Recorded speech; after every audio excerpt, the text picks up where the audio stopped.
What's the deal, YouTube? This is your boy Red Gamer 27, and once again, I want to thank you for joining my channel. And today, I want to talk about the justification of a $300 price tag for the Nintendo Wii U system. The reason why I want to bring this up is because a lot of people say that the system is not worth the money. It's not worth the $300 price tag. But this is, this is basically what I'm coming from. Okay, if you was a day one owner like myself and Dave and a lot of people on YouTube, then you can really argue that it is or it's not justified, because a lot of people saw the E3 2011 when they revealed the system, and it was they promised a lot of third-party support. I brought this up a lot of times about Wii U was promised a lot of third-party, and y'all saw how that happened. Y'all saw that they actually had third-party support the very first year when the Wii U was on the market, but the games was very gimped. It ran worse than these last gen consoles, and knowing that the Wii U is more powerful than them. So yes, they got the GIMP version and it sucked, so that did not help their sales at all. And I guess the third-party companies, they didn't help at all too, so it sucked.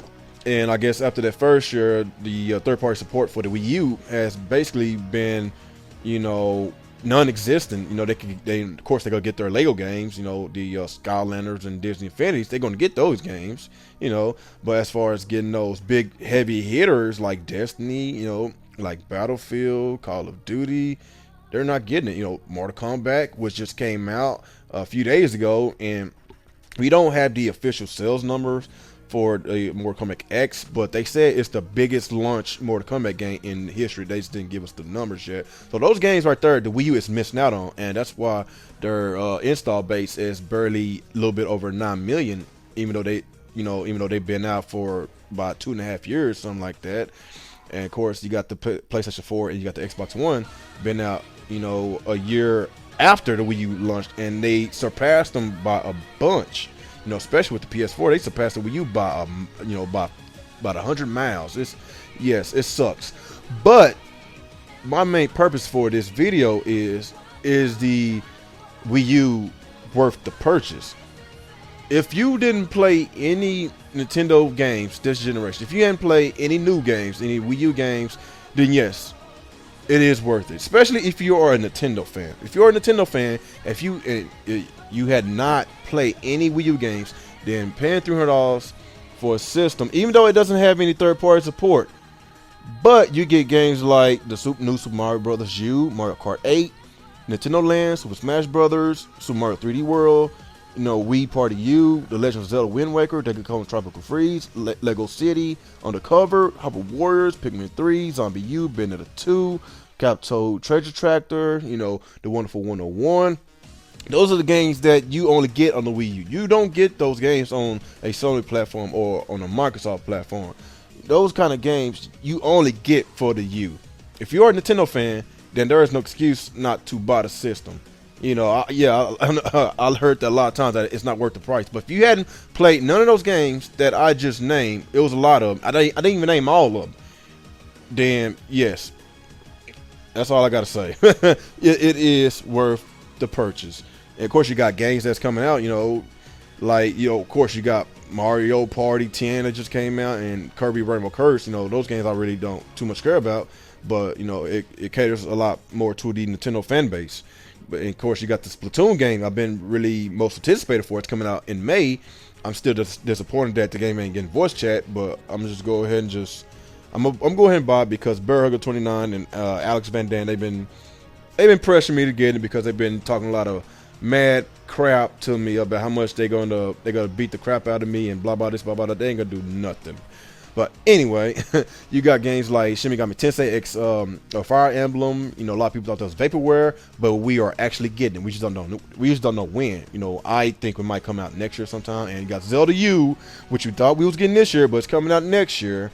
But yes, those games is only available for the Wii U. And of course, I didn't even name Xenoblade Chronicles X. I'm really looking forward to that game. They got some games. All those games that I just named. You only get that on the Nintendo Wii U. So if you hadn't played any of those games, any Nintendo Wii U games, then what's your excuse? What's your excuse? If you play some of those games over a friend's house, if you played some or half of it, then I understand how you feel about the price, and of course you want third party support. But if you hadn't played none of them, then what is your excuse? With me, I can argue about that because I bought the system day one. I done played all of them, and I'm still waiting. I'm I'm in a little dry spell right now. That's why I got my Xbox One.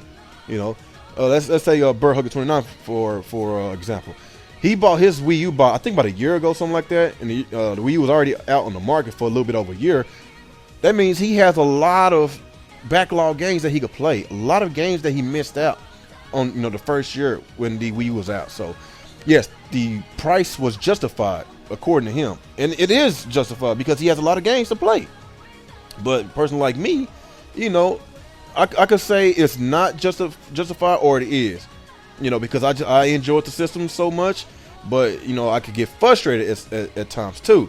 Of course, you got backlog games. And you got backwards capability, and you got the virtual console, which you can't get on the Xbox One and the PlayStation 4. But actually, they don't have it. But I believe that the Xbox 360 had like a virtual console or something like that. You get to play a lot of those older games. But my Xbox One, I never saw any of those older retro games. But if you like retro, you get to go on the Wii U. You get to go to the Wii shop and buy a lot of those games. Those Sega Genesis games, Turbo Graphics 16. Super Nintendo 64. They got a lot of games to play. Especially if you kind of in a dry spell. But if you ain't worried about retro games, you ain't worried about the virtual console and all that, and the indie games. If you just want the main big budget games, then I understand. If you played some of those Wii U games, and you just want to basically wait until more of them come out so you can get it. But like I said, if you hadn't played any of those games that I just named, then what's your excuse? But anyway, guys, I just want to make this a little quick video about this justification of the $300 price tag for the Wii U. Me personally, I think it's a little bit too much. But like I said, if whoever's listening to this video, if you hadn't played any of those games, then what's your excuse? Buy the system. Buy the system. If you buy the system, we get more consumers that buys the Wii U. Let's say that they kind of, let's say their install base grows. It's like about 9.4 million. Let's say it turns from 9.4 million to like, let's say 12 million by the end of the year. That's kind of decent.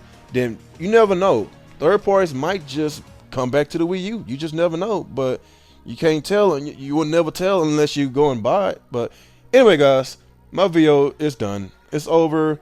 Y'all just let me know how y'all feel about this. Like, comment, and subscribe. And once again, it's your boy RickGamers27, and y'all have a good day.